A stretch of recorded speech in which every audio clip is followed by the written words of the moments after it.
All right, I say we get started. It is 6:30, so we will begin. Hello, everyone. My name is Kyle Seibert. I'm the Parent and Family Engagement Coordinator for Indiana University of Bloomington. I work in the Office of Student Life and in the Dean of Students area. I'm really excited for you to join us for our third installment of our Hoosier Family Huddle webinar series. This is a new thing that we're starting this semester. Just to share campus resources with families and parents wherever you are. Hopefully, this is an accessible way for you to get some information about all the good work that we're doing to support your students. And then if you also want to refer back to this later, we will post this webinar and the PowerPoint that's used on the Office of Student Life website. So joining me tonight, I'm so excited, is Kodee Walls, and she's the director of the CAPS, so Counseling and Psychological Services area here at IU Bloomington. She's a phenomenal human being. Like I said, so glad that she's joining us tonight, and I'll turn it over to Kodee for the rest of the evening. And if you have any questions throughout, feel free to drop those in the chat and I'll monitor those and elevate those as needed. So, Kodee, the floor is yours. Awesome. Thank you so much, Kyle. And folks, thank you so much for joining. We realize that this could be taking time out of your evening, and it means a lot that you would be willing to come in and share in this conversation, albeit a little bit one-sided in terms of the time it takes to type your questions or responses to things.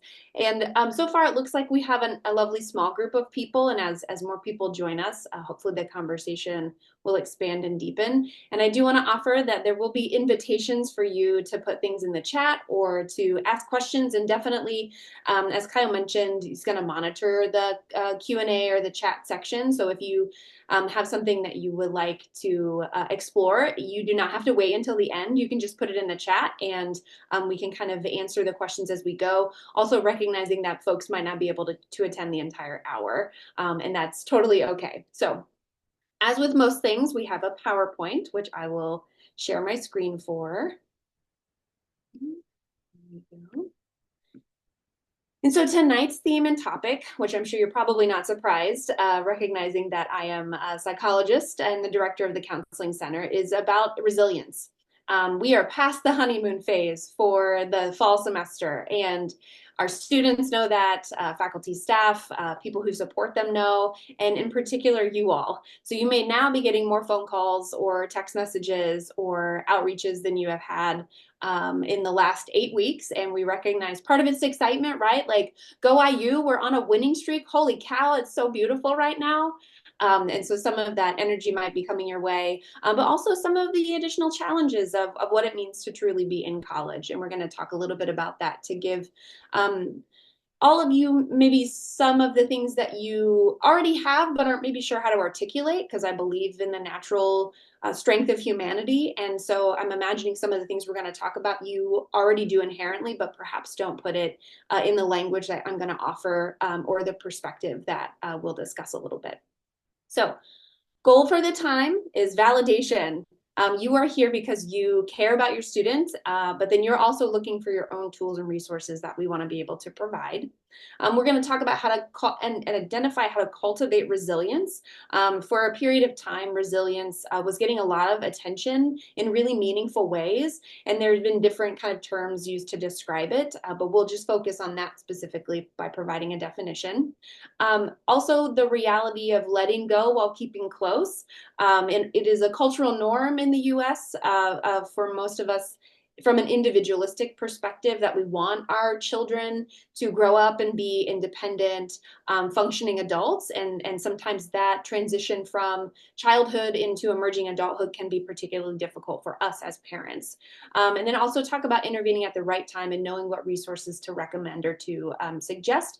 And some of them can be ones where you're submitting something on your own. Others can be some supports that you can recommend your student engage in at any time they're kind of struggling. And like I mentioned, would love for this to be as interactive as possible. So if you've got thoughts or questions in response to some of the prompts that I'll offer, but then anything just pops in your head, you are more than welcome to list that, and we'll do our best to get those answers.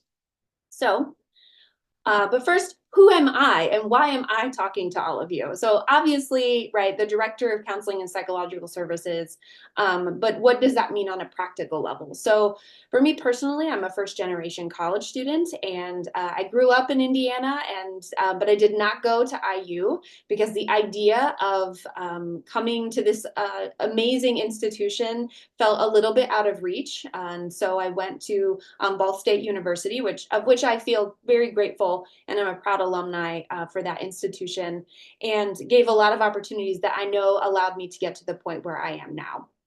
On a practical level, I am a licensed psychologist, which means that at least in the state of Indiana, which I am licensed, I can provide psychotherapy. I can complete assessments around like psychological testing and diagnostic considerations. And I can also diagnose folks with mental health disorders, but I cannot prescribe medication because Indiana does not allow that for psychologists. And then I also help run the Department of Counseling and Psychological Services. I started here a year and 3 months ago, and there's been a lot of culture change. Admittedly, we have we had expansion, and then we've had some contraction, and now we're working towards stabilization and also to increase our staffing levels and the resources available for our students. Because we know, as I'm sure the narrative has continued to be acknowledged, the sense of the mental health crisis where resources feel very low. And so we want to make sure that we're being good stewards of the resources that we have, and also providing some information about what sort of things can we do as a community and as a collective as people grow and change, and then what kind of space and needs exist for where you need a highly trained mental health professional to intervene and help to solve a problem or address a concern with folks. So again, you are welcome to ask questions about this as you'd like, and so we can keep that going. So big thing, it's going to be okay. If you remember nothing else from this presentation, please remember this point. It's going to be okay. One of the greatest gifts that you can give your student, whether you're a family member, a guardian, a sibling, a parent, grandparent, a caring neighbor, it doesn't matter. The one thing that you can give your student when they're experiencing stressful times is to be a calming presence, right? They're already reacting enough internally and in their heads. And so when they finally take that step to reach out, because they're going to connect with their peers first, it's just a reality. We did it when we were growing up, despite our best efforts to want to be that person our child can go to, or a student can go to. And so when they finally come to you, it is after they've exhausted likely many of their other resources, or you're attuned enough to their experience that you know something isn't right, and you persist in support to help them. And finally, they kind of share that with you. So just to, again, this is the validation part, whether it's your first or sixth, the experience of your student coming to college can bring about all the feels. So it can be really exciting. You can feel incredibly proud. You can have concerns and worries about the idea of them no longer being under your watchful eye for safety concerns and a whole myriad of kind of things. And then there can also be a sense of urgency. College is not inexpensive, certainly. And so there's this balance and tension of wanting to get it right the first time to minimize impact on future gains, the cost and practicality of how much college is, the extracurricular activities that might be accessible or inaccessible depending on financial situations. And that sense of urgency can lead sometimes to not exploring all of the options that are available. And then also fear. So all the feelings. And as a psychologist, we're going to talk about them, and we'll talk about them more, but this will be just the point of recognizing that your feelings are very real, very normal, and just like what your student is going through. All right. So here's directly where I'm going to ask you to put it in the chat, folks. So what has the last 3 months been like for you? And we'll give a pause for a couple beats. And I'm going to take a drink of my water while you're thinking.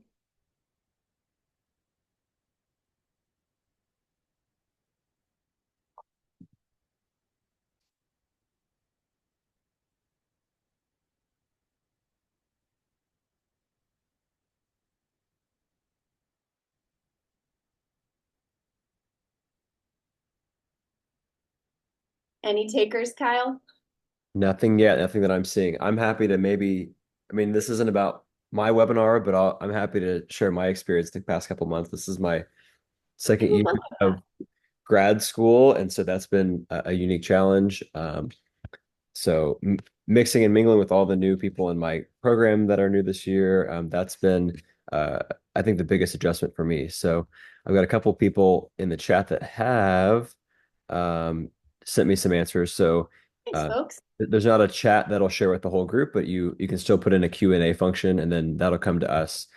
So feel free to add something to that Q&A, and I'll read those off, just to clarify that. So we got one answer here. I have some lots of anxiety trying to fix things for my child versus letting her sit with the problems and find a solution. We're Uh, going to talk about that. yeah, so we will definitely talk about that. So if anyone else, I see some people here are noting the chat is disabled, but you can still put those in the Q&A and I'll read them off, as I did with that first response there. So son doesn't text back is another challenge that some folks are mentioning here. Right, that's all I'm seeing for now. So feel free to drop those in the Q&A bucket there, and we'll highlight those. But Yeah. just those two things so far.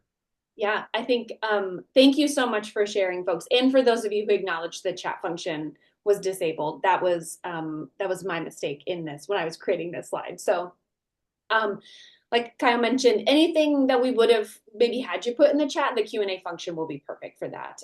So the two I remember, the last one you read off was that son isn't texting back anymore, which I can imagine sort of like trying to balance and regulate yourself in those moments, right?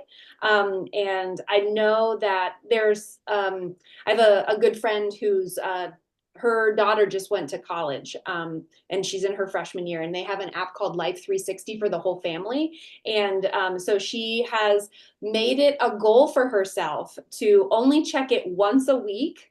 And to do it on a day where her student is very likely in class.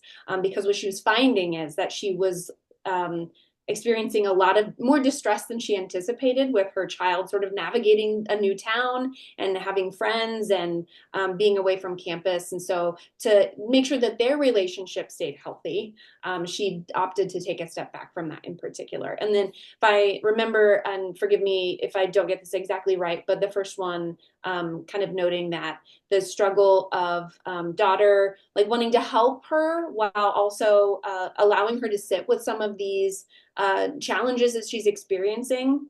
And that concept actually directly relates to what we'll talk about in terms of cultivating resilience and a couple other key concepts that we will add. So, Kyle, did anybody else add anything? I've got a couple other things. So not being able to see their child's grades or transcripts, having that FERPA Yep. issue there is a major stressor.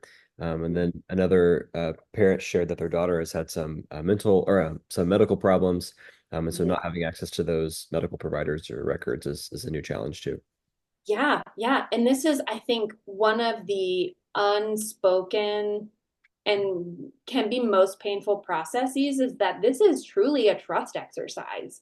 I think about what the access that sort of COVID and tele education opened up for things, right? It was really a much greater norm for everybody to be involved in a computer or on a system with like Blackboard or Canvas and those sort of things. And then when you lose access to that very abruptly, and you're continuing to hope and check in and trust that the information relayed back to you is factual, that can be particularly stressful. So I hope you all hear that you are not alone and what you're going through is very normal. And again, really glad that you're here. All right, so college has expectations for success. So there's balancing independence with interdependence, right? So it isn't just, I have to figure out how to do my own laundry, but it's also, I have to figure out how to navigate relationships with a roommate with whom I don't get along. And sometimes when you haven't had those opportunities, they can become sort of these crash courses in experiences. Sometimes they go well, oftentimes they go mid, sometimes they go really poorly. And that's why we have really great staff here to support people being good citizens and community members with each other. Also, accountability with some understanding. And I put this out there because college, yes, is incredibly rigorous. And we want our students to become critical thinkers and learners in the process so that it's not just hearing information and taking it on face value, but allowing themselves to really sit with theories or concepts that they have grown up with that maybe conflict with what they're learning, and how is there a way to bring these two ideas together without rejecting either wholesale, because humans are complex, society is complex. And the other piece to this too is, right, if you get sick and a parent can't call your teacher and say, or the school secretary and say, Jamil is going to be out today. Can somebody get their homework and bring it back to us? But rather, it's a student who's like, I don't know, should I try to go to class? Should I go to class, not go to class? And then deciding if they should or should not email their professor. And some professors really want students to be successful, and the way then all professors do, let me say that. All professors and instructors want students to be successful. How they cultivate that success can look very different. Sometimes it is flexibility, other times it is firm consequences. I do not accept late work as an example of that. So there's kind of the understanding piece. Access to social and financial capital. So the idea of social capital, right, are the relationships that we have. Personally, as a first generation college student, my family didn't know how to navigate higher education systems. And if there was a first generation student experience office, as we have here at IU, I wasn't aware of it. So sort of it became this social networking process that was a real foreign kind of dance for me to learn. And I still make faux pas, certainly, because I didn't have that sort of ingrown process of learning and development from my family. The other reality is financial capital. Again, college is expensive, and that is just the basic part of it. Now, if you have somebody who is interested in joining a fraternity or sorority, right? There's a cost associated with that. Moving off campus versus living on campus, access to meal plans, studying abroad, internships, all of these things kind of add to that, those opportunities for success, but they do come with a real cost. And then the other piece of negotiating and compromise. We are not always ever going to get our way with things, despite our best efforts. And some people can approach that with some alacrity and appreciation that actually make people want to give them what they're asking for or to compromise, or people can come in and be very intense or challenging that ultimately ends up with people perhaps meeting their need, but that relationship being significantly damaged and not one that can go back to. So it again is sort of this dance of adulthood. And in all of this, our young, if we have talking about traditionally aged undergrad students, their brains are not fully developed. Like we have parts of our brain, and our frontal lobe is the one that makes all the big decisions that we have, but it is not fully prepared to make those. And that's okay. So it's again, sort of the developmental process of lifespan. I did see a couple things come in on an alert, Kyle, so I wanted to make space for those if we needed to. We've got a couple of folks just sharing some of their experiences, or how they're feeling the past couple of months. So not sure if we want to jump into those, but I would love to hear those out loud again, please. Thank you. yeah. So one parent was sharing, this is their third and last child to leave for college, and so that's been a big adjustment. As Congratulations, well. you did it. Yeah, major congratulations to you. And so their child is doing well, which is directly correlated to how they feel. And it's tough at first not knowing where they are and who they're with and all those things that we talked about too. So another thing is off-campus expenses. Yes. Have been a challenge in managing the Crimson Card, and how to manage those off-campus expenses have been something that they're trying to learn more about. Yeah, yeah. Very good. Thanks for sharing that, folks. All right. So now we're going to shift to talk a little bit about resilience, right? So we've been focusing a little bit on some of the challenges. I try to frame them as a reality because our language matters, which we'll talk a little bit about in maybe like 10 to 15 minutes. So concept of resilience, what the heck is it? So it's the process of adapting well in the face of adversity. Again, life is challenging, and to each their own also. So what is challenging for me may not be for Kyle, and vice versa. We bring in a third voice. or a fourth person, and these things are, we're all going to react differently to things. It's bouncing back from difficult experiences. It's something that can be cultivated and refined and is heavily impacted by our opportunities for failure and disappointment. So when I offer the point about it, it's something that can be cultivated and refined is because, I really like to challenge this concept of like personality and coping strategy determinism. Um, when we start out, we may not cope well with challenging experiences, but through having them and responding to them in a adaptive sort of way that doesn't make things worse, we actually get better the next time a challenge comes up. And so then the last portion about heavily impacted by our opportunities for failure or disappointment, I will acknowledge this as a bonus parent. My partner has a daughter, and there was a lot of sort of, I think, reasonable conversations and co-parenting for all four of us in this village taking care of this child, about what do we let her fail at, and what can we as adults in sort of the middle of our lives know will have long-term impacts, that, or at least they would have for us, but will they have the same outcome for her? And so, we didn't want to overprotect her. She wasn't, we didn't want to put her in a bubble where we're carrying her so she never falls, but also wanting to kind of measure what that looks like. And sometimes it is checking in with that other, the other co-parents that are in this process, because we all have different life experiences. And so when we could sit down and have those conversations, we let her fall, and we were there to help in a way that instilled this self-efficacy, which is what we're going to talk about in just a minute, so that she knew she could recover from hard things because she'd done it before. And of course, all of this sometimes is easier said than done. If you've not eaten the right nutrition, if you're not getting enough sleep, if substances are interfering maybe with decision-making processes, this is a lot more difficult to access than when somebody is well-rested, well-fed, and engaging in joyful movement and has good connections and social interactions. All right, self-efficacy is what I just mentioned, plays an important role. So what is it? So if anybody has ever taken a psychology class, or had even in high school, there was this theorist named Alfred Bandura. He was well known for the Bobo the Clown experiments.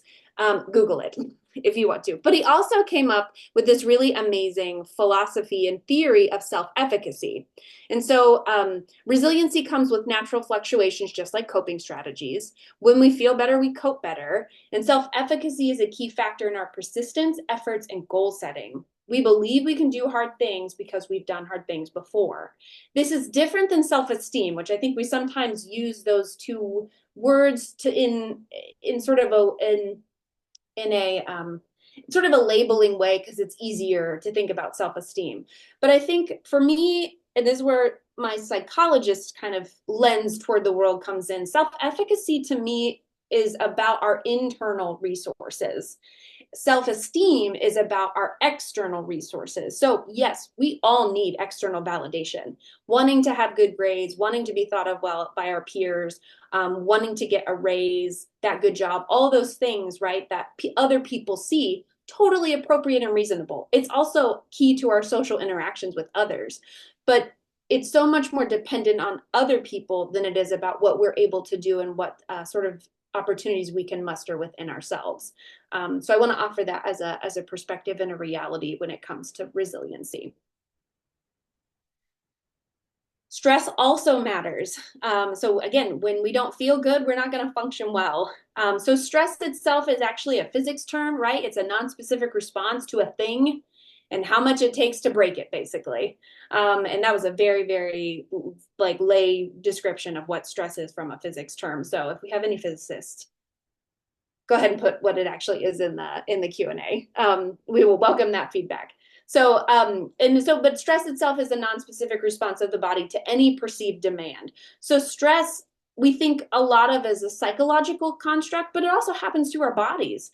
If you are starting any sort of movement program and you didn't walk more than like 3,000 steps a day, and you decide that you want to start walking 5,000 steps a day, that puts stress on your body. but not all stress is bad. And it can be cumulative. So I use this example a lot, particularly when I'm presenting to like faculty and staff to give them something to latch onto. So if I woke up tomorrow morning and my alarm hadn't gone off and I was really tired because I had such a great time this evening that I took a while to fall asleep. My alarm doesn't go off and I'm late when I wake up, but that's the only thing that happens. I'll be likely able to recover pretty well. But if my alarm doesn't go off, I wake up late, my hot water heater isn't working, my coffee maker's broke, I can't find my keys, my garage door won't open, my cell phone battery's dead, and my partner took the charger, all of these things, right? And then something goes wrong, my ability to tolerate that distress is so much lower that I'm going to react poorly. Um, but if any kind of given thing is occurring, we can sort of access our own stress management and stress tolerance skills by acknowledging that it is a reality of our experiences. So I want to offer this, and I love this because Yerkes Dodson stress curve, they were talking about this in 1908. And so you know if it got published in 1908, they were talking about it probably in 1895. And so that to me feels so powerful that something developed all the way back then still has such application to the work that we do in just existence.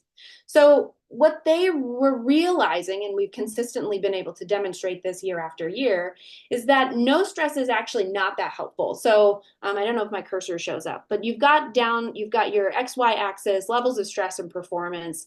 If you don't have any stress, it's very likely that you're bored. You're not interested in whatever you're doing. And that is different than what can happen sometimes for our students, which they become so overwhelmed because they're not managing their stress well that it becomes like burnout, where they seem to be disinterested and disengaged for things, but it's two very different reactions to things. So as we have this sort of state of calmness, if we are engaging in a performance, and that could be preparing for an exam, a presentation, it could be practicing for an instrument or a dance routine, it could be any and all things. And so as we start to experience a little bit of an uptick of stress, we start to feel more curious, we feel motivated to do something about it, and we're very interested in what we're engaging with. And so then we hit sort of this eustress range, which is good stress. That's usually the easiest way to remember it. This is the first time you're interacting with this concept before. So eustress, we feel energized, we're focused, work feels effortless. I would say in this moment, if I were be able to see your faces, or we were standing in an auditorium or sitting in my office as a small group, this for me is eustress. This feels really good because I'm sharing some ideas with all of you that I deeply believe in and I know are supported by research. And I love when people want to know more about these sort of things. So I'm in an optimal performance zone right now. But if I, again, sort of stress being cumulative, if Zoom wasn't working, if my cat was like meowing outside the door and, could potentially lead to some embarrassment, right? Then we're getting to a space that is more distressing. Now, the other kind of component with levels of stress is this curve also represents time. So I do need time to relax, right? So I need to go back into that calm phase. And if I'm in this optimal performance range without rest and recovery, I will start to become fatigued, which then can lead to exhaustion, health problems, burnout, and breakdown ultimately. And so we want to kind of stay in when we get to stress level, go eustress, but then also give time to rest and recover in meaningful ways. And I will say this, we won't specifically talk about self-care, but sometimes self-care is doing the thing. That means that it getting out of bed, making the bed, going and washing the dishes, going to the library and sitting down to complete that assignment. It might feel like climbing Mount Everest, but motivation can beget motivation and start to find some traction over time when it maybe hasn't been attended to or fertilized in the way that it needs to be. So. And any questions for folks or anything kind of coming up?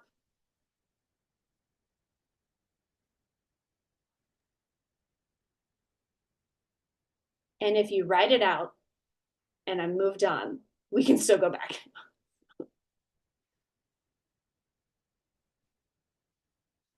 All right.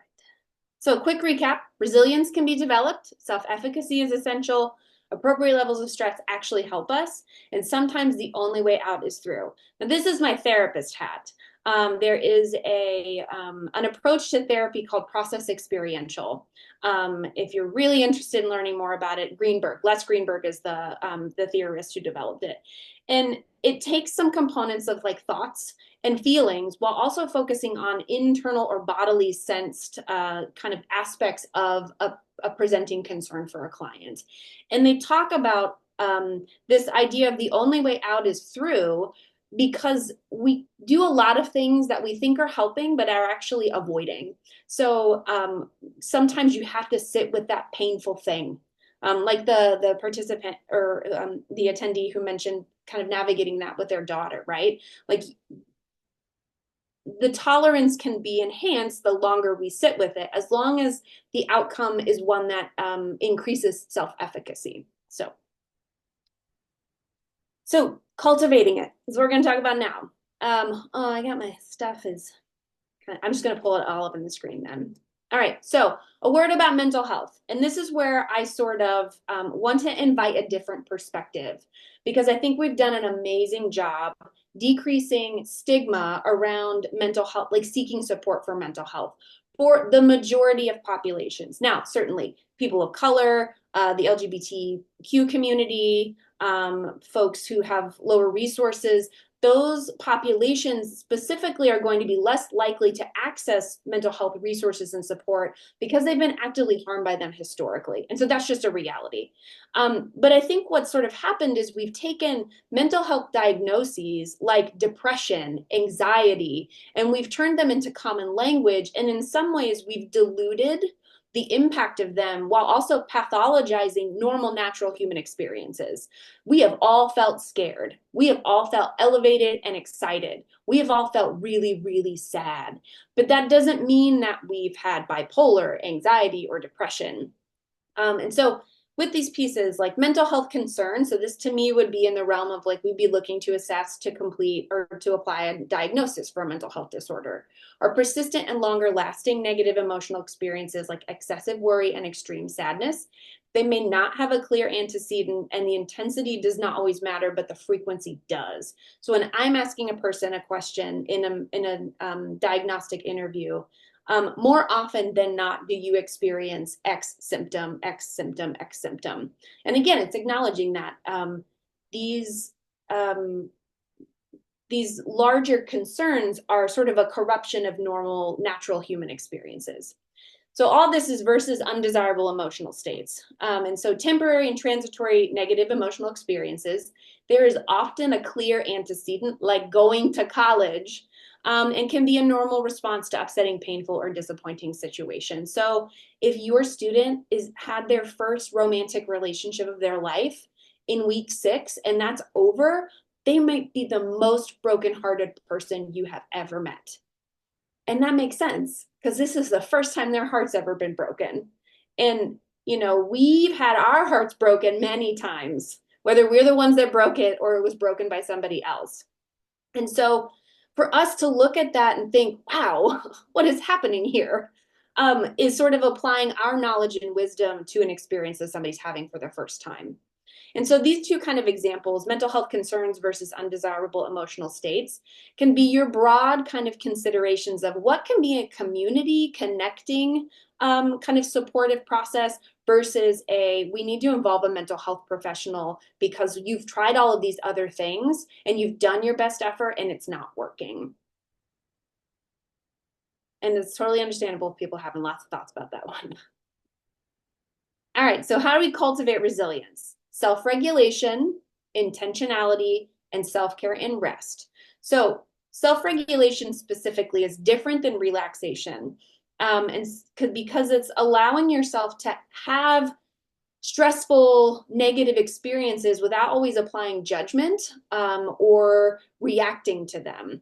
And so there's many people are familiar with the fight or flight response. And so that's sort of how we are just innately wired to react to distressing situations. So, and there is an evolutionary basis to that. We did not breed it out of our system because way back when we were in bands of people hunting and gathering, the person who said, huh, is that a tiger? Versus the three other people who ran away, I think that was a tiger, were more than likely able to pass on their genes. So that's sort of, it's a very appropriate and adaptive thing that it exists inside of us.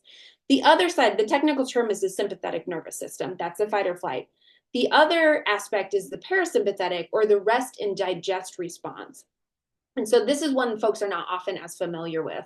But legitimately, is your body is regulated to the point where you feel calm, you feel present, less distracted. If any of you get upset stomachs, or any GI distress, when you get really angry or really scared, or you've been enduring some stressful experiences, it's because your digest response has been sort of modified to the point where it's not functioning the way it needs to.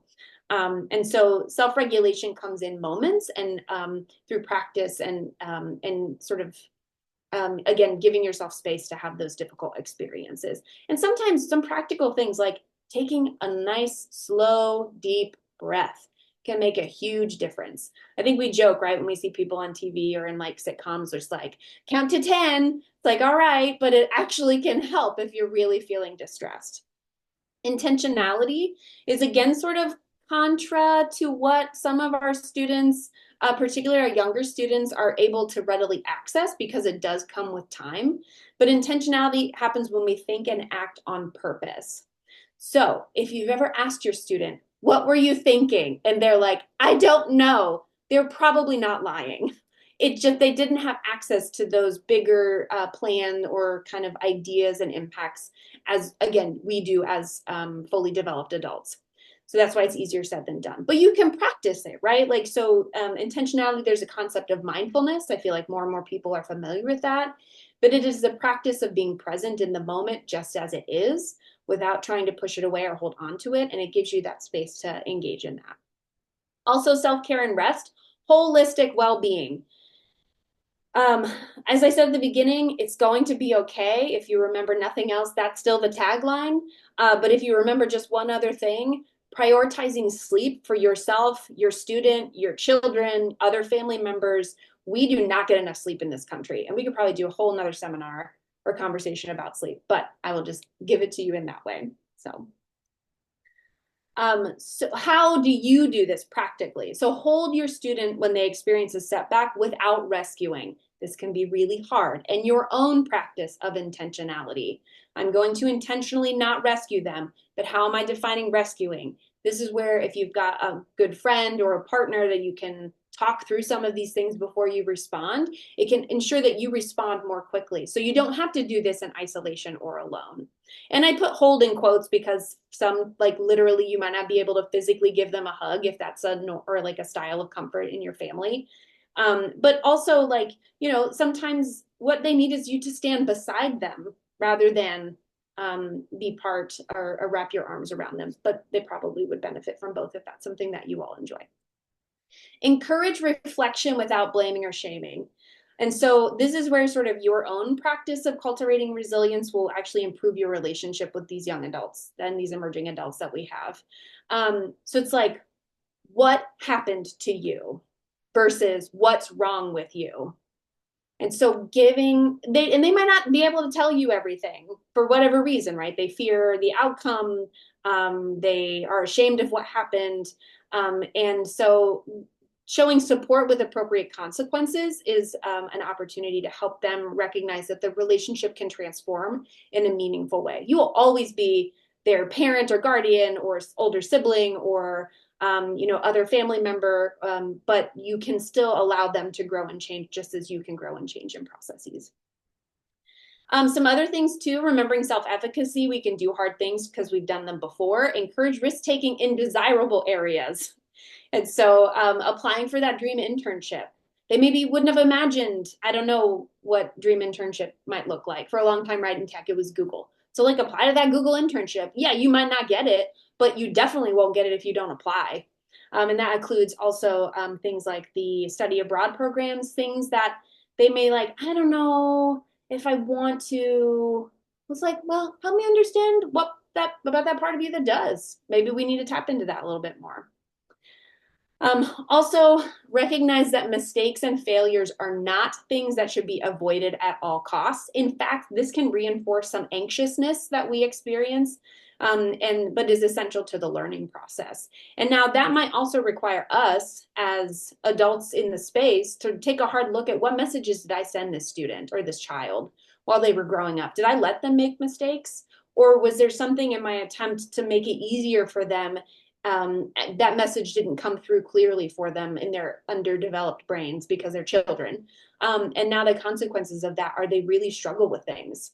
And so that's not to say, again, it's not blaming or shaming. These are just the functions of being human and naming the reality of our experiences. And so just know you're not alone in that. I did see something pop up, Kyle. Was that something we would want to include? I answered that one just about us recording the presentation tonight. Awesome. Thank you. All right. Other thing too is mindset matters. So there's this concept by Dweck. She is a psychologist, a social psychologist who discussed concepts of growth mindset versus fixed mindset.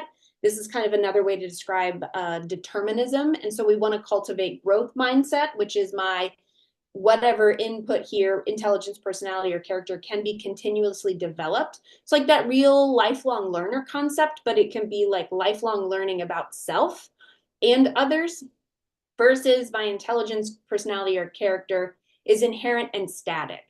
There are going to be some things that are going to be challenging for everybody. And it could look different, but we can still find ways to deal with them in a way that allows greater chances of accomplishing our goals. So here's just some other pieces. So what does this look like practically? Desires to continue learning, approaching uncertainty with curiosity, maybe a little bit of apprehension, but not outright fear or defensiveness or rejection. And feedback is about current capabilities. So it's sort of creating this distance. This isn't about me, it's about this thing that I did and how I can improve. I worked where I was before, there was a really strong architecture department, and there's also a strong architecture and design program here. But I worked with a lot of those clients at the other institution. And I tell you what, it was like clockwork that you would see a group of students from that architecture program in for services because they'd have their critiques, right? And so it's just like, you're still in the right major. It's going to be okay. Some fixed mindsets wants to look smart, avoids challenges, sticks with what they believe they're already good at. Feedback feels personal. All right. So how you can engage or interact with your students. So be intentional about praise and attend to the hard work. They've done tons of studies where they would give students feedback or the small children in elementary school and say, oh my gosh, you're so smart versus, wow, you're working really hard. And the children that they said were smart actually didn't persist in difficult mathematics problems compared to the students that said that were told that they were working really hard. Prioritize the effort and avoid focusing only on the outcome. So again, life is a journey and we want to hit each kind of road stop to make it a joyful, enjoyable experience. Language matters. I started out, as mentioned this earlier on, when we apply negative judgments to situations like I can't do this, we decrease our effectiveness. And that's not just like setting boundaries with behavior, but, and this is stuff they found actually with physical activity and in particular like power lifters and people who like worked really, like did really difficult things with bodybuilding. And if their mindsets, if they said, oh, I can't do this, then they actually couldn't lift as much heavy weight. But when they would say like positive things or not necessarily like rainbows and sunshine, but just like they didn't say I can't or I don't know if it's possible, if they didn't sort of question that or say I can't, then they actually were able to lift the heavier weights. So the other big thing is to avoid avoiding.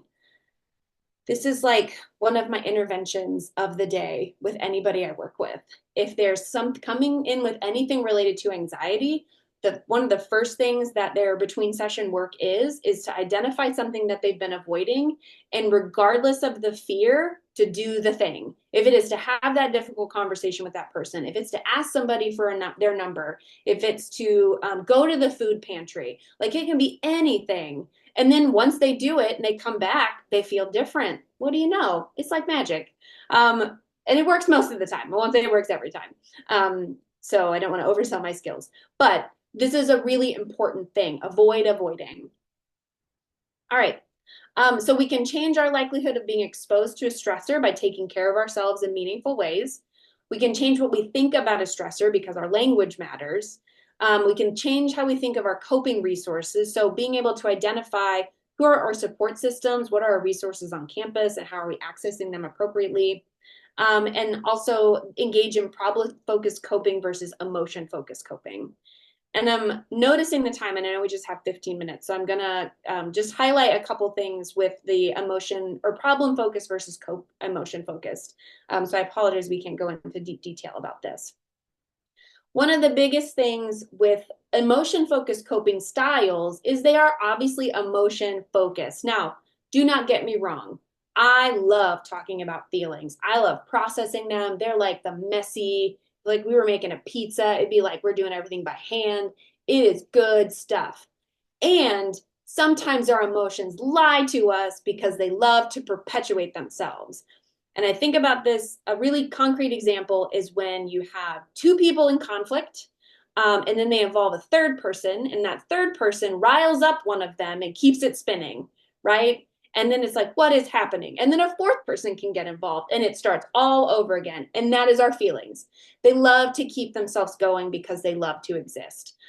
Versus problem focused coping, which is actually more or less attacking the problem that's been identified in order to experience relief or resolution of a concern. And again, this is an older theory of coping, but is one that comes up in a lot of different places in our world, in particular student development.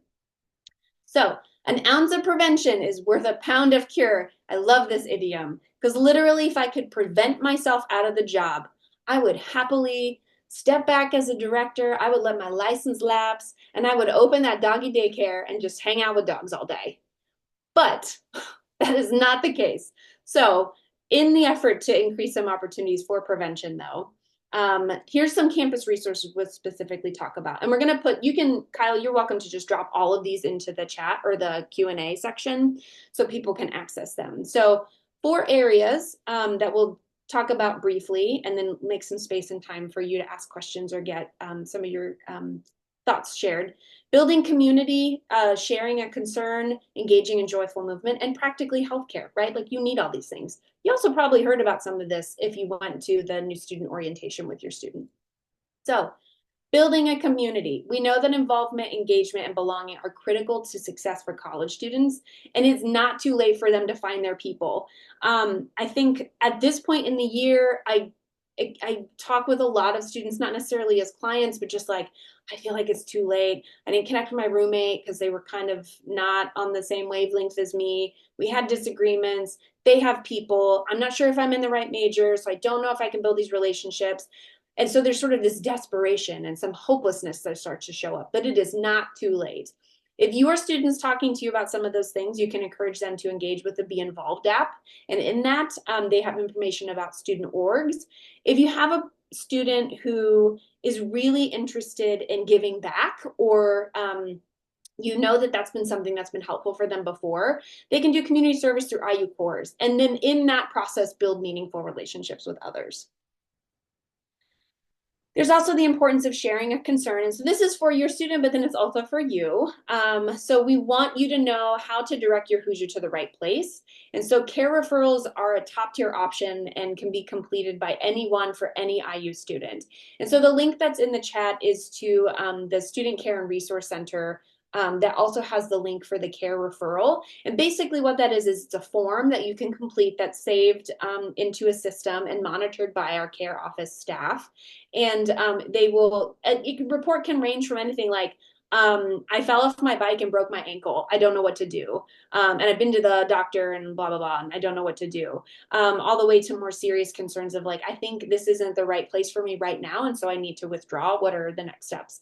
And so the care office, Student Care and Resource Center, excuse me, is this great central hub that if we were a wheel in student life would be the center of it because they can connect and with different offices to support the student. And they will reach out to students who they receive referrals for. And that could be an email or a phone call and may also connect with other professionals on campus as appropriate. So I love the work we do at the Counseling Center, but I love the work that they do at the Student Care and Resource Center and still feel so fortunate to have them as colleagues. Joyful movement, and I was intentional about that language instead of saying exercise, because sometimes we have a really bad relationship with exercise. And so instead, kind of framing it in this way that the facilities and opportunities with rec sports can be like the place to find joy. Students who pay the student rec fee have access to all kinds of opportunities, which in the chat is the rec sports website, but then also your students can download the IU Rec Sports app. And I would also invite you to do the same tonight to peruse it yourself, and then you can forget about it and delete it. Doesn't matter because it doesn't restrict your access. You can kind of see what is available there. But they have all sorts of things like club sports, group exercise programs. They'll also provide tours of the facilities. So if you're a student maybe did a lot of was a like a single sport athlete in high school or did some things but they sort of fell out of the habit, but we know that movement actually helps mental health tremendously, and they're just not sure where to start. Maybe they could get a buddy and go to tour the rec center, one of the rec centers, play some basketball, kind of navigate or explore lifting weights, whatever's going to be the best fit for them. Badminton, we got lots of options. Check it out. Then I also want to highlight the healthcare available on campus. So in the student health care, in the student health center specifically, we have a medical clinic and then we have CAPS, or counseling and psychological services. And these are just some of the resources that we provide. And in all of this, we also can provide supportive referrals and can help a student connect with the appropriate resource if we're not going to be the right place for them. One thing I will note, but this is on like the 5-year plan for CAP, so stay tuned, is we do not currently prescribe or diagnose ADHD specifically. We can do lots of different other mental health diagnoses and support prescriptions and prescribing medication for other things like depression, bipolar, anxiety, and those sort of things. So if your student is coming to IU and they have a diagnosis from their primary care provider of ADHD, or they're being medicated with a stimulant, have a conversation with that primary care provider to see how long they would be willing to continue the care of that student. Because I think, right, pediatrics sometimes can be different and how long they'll keep a student, and then talk to them about how to negotiate the medication itself. Because some providers will be happy to send stimulants across state lines. Others are pretty hesitant, especially if you're not from Indiana. But our pharmacy is actually a whole service pharmacy. And so they do carry many of the types of medications that our students would be prescribed. So why is this a 5-year plan? Because ADHD is a reality and a disorder often diagnosed in childhood. And we also recognize that for under-resourced students, and also females in particular, they are not diagnosed until usually their mid-20s at the earliest, but oftentimes after they've had, if they choose to have a child and their child is diagnosed with ADHD, and they're like, wait a second, a lot of this stuff, that like, our kiddo does, like mom does too. What does this mean? And so then that kind of leads to a conversation of discovery and a lot of work that can go into there. So that's why the reality is just like this is something that a gap that we need to fill. And this is part of that expansion process to do that. So I just wanted to name that piece. All right. We have just a few more minutes left. So I want to create some space for questions or thoughts. Feel free to drop those questions in the chat and we'll do our best to answer those. Like I said, I answered this question to an individual on the Q&A, but not sure if it gets across to the whole group. But we will be posting this recording on the website as well as the PowerPoint that was used. So if you missed a couple minutes, you can go back and watch it. It'll be posted tomorrow. So just make sure you're aware of that. Any questions in terms of the content of the presentation or questions on campus resources, we're happy to answer those. And if not, then we'll end it a little early, I guess. But we'll leave our Q&A open for a few more seconds and allow you to put those questions in.